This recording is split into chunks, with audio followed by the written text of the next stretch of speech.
Today's episode of FilmRiot is brought to you by Full Sail University. Today on FilmRiot, talking man sack, male sack.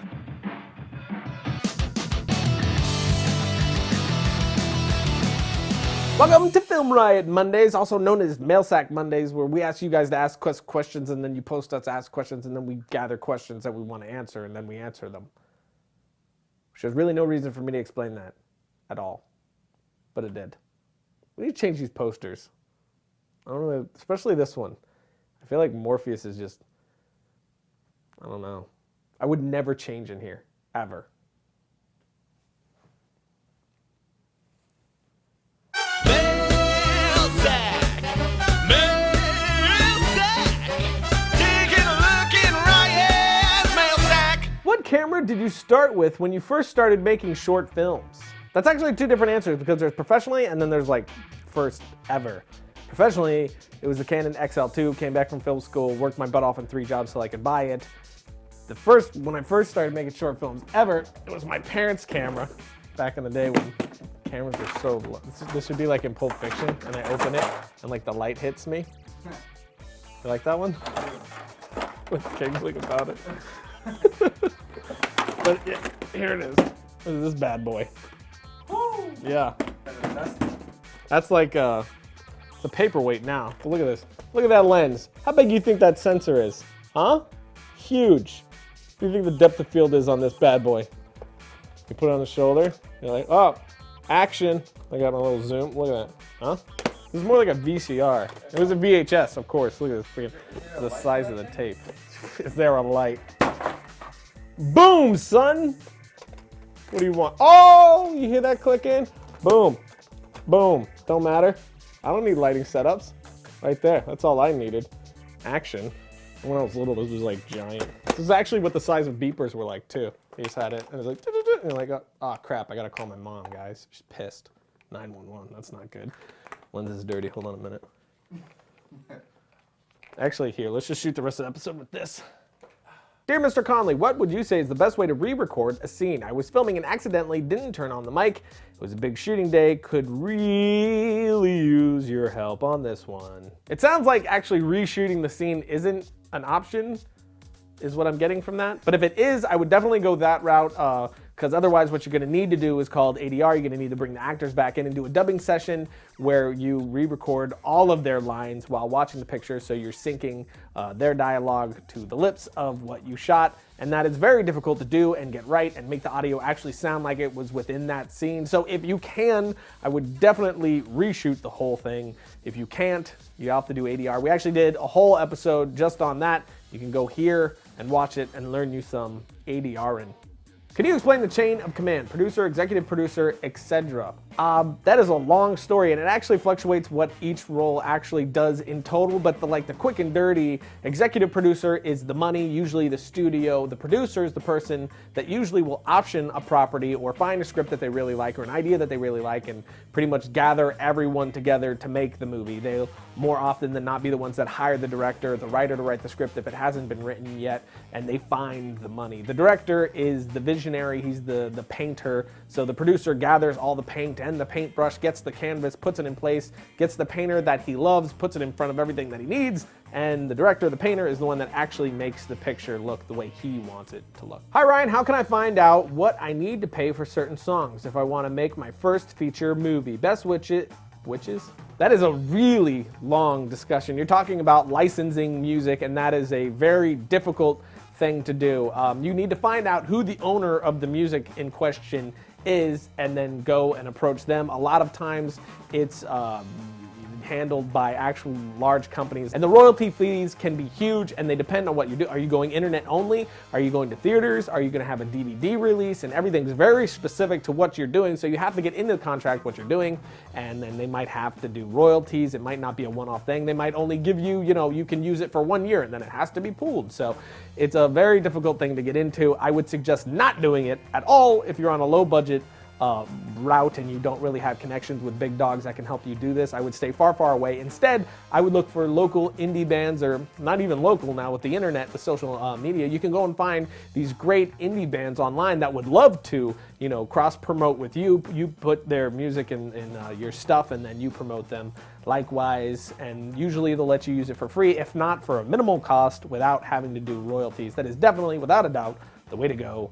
I would stay far away from licensing big player music. What are some tips on getting companies to sponsor you? The number one thing for you to do is actually make the thing that you want to get sponsored. A lot of people are asking me how to get sponsored, but they don't have their show or short film to show around to actually get sponsored. They're just trying to get people to sponsor them without having anything to show for themselves, and nobody is going to give you money based on that. They want to see what you're able to produce first, and then they need somebody to be able to market too. So if you have a show and you have no audience, it's going to be pretty hard to get some sponsors. So what you need to do is, if you're doing an online show, start doing the online show, start doing your episodes regularly, whether you have a sponsor or not. Just do it for the love of it, build your audience, and then you'll be able to pull in sponsors. And when you do, go for people that you know your market is going to like, because you also don't want to, you know, pitch beer to 12-year-olds if that's your whole audience. They're not going to buy it, and you're also being a bad influence, so maybe keep that in mind. So you know your audience, and then go after those sorts of sponsors, and it's not too hard once you get to that point. If you could have any camera, which one would it be and why? I don't think there's really one specific camera that is like my dream camera, because I think, you know, as I'm always saying, every job doesn't need the exact same tool. You need different tools for different jobs, and I think the 5D is great. I love that for certain things. I really want a studio camera. I think like an EX3 or something like that would be great for a studio camera. But I mean, for me, since I do want to be a filmmaker, the main thing I want to do is make films. I think right now I could go for like a Red Epic or an Arri Alexa. I don't know which. I haven't tried out the Arri Alexa yet, but my God, it makes some sexy images. I'm gonna say Red Epic with Zeiss lenses, like an entire kit of delicious Zeiss lenses. You know how you go to Baskin Robbins and they just got flavors galore? That's what I want my case of lenses to be like. I'm like, what lens do I want? You know? What would Tell be rated? I'm not 100% sure what it would be rated. My guess would be PG-13. I want to say rated R. I don't think it would be R. I think it would be like a heavy PG-13 headed towards R, but I don't think it would be R. I think it would be definitely PG-13. Really? I think so. There's that one scene though that I want to say it's rated R. I'm gonna say PG-13. Bruno says R, so it's PGR. Why the heaven would you not use autofocus? That's a question referring to the joke me and Chris had about autofocus. I don't hate autofocus as much as I was letting on. When it comes to video production or filmmaking in any way, shape, or form, autofocus is the effing devil, and I have no idea why you would ever freaking use it ever in a million freaking years. You're letting the camera decide where your audience should be looking at any given point in time, and that doesn't make any dang sense. And a filmmaker, you should be controlling the focus, because the focus is the focus of your audience. Now, when it comes to a picture, that's a lot different. Like Chris says, when it comes to weddings or sporting events, you're moving fast, and the autofocus can be a great thing, especially when you're shooting in low light. It's really hard sometimes to nail that focus, and the camera, when doing photography, does a fantastic job at that. But in filmmaking, you should never, nothing should be auto, ever, effing, ever, ever. Hey. Yeah. Let's agree to agree. Let's agree to agree. Agree. I think we cleared this up. Why are the strawberries on my nipples? I need them for fruit salad. Really? You chose that question to answer. Out of all the questions, out of everyone's real concerns and thirst for knowledge for this industry of filmmaking, you chose that question. If I was a viewer, I would be pissed. If I was a viewer, I would write angry emails and probably never watch the show ever again. If I watched the show, I'd want to punch you in the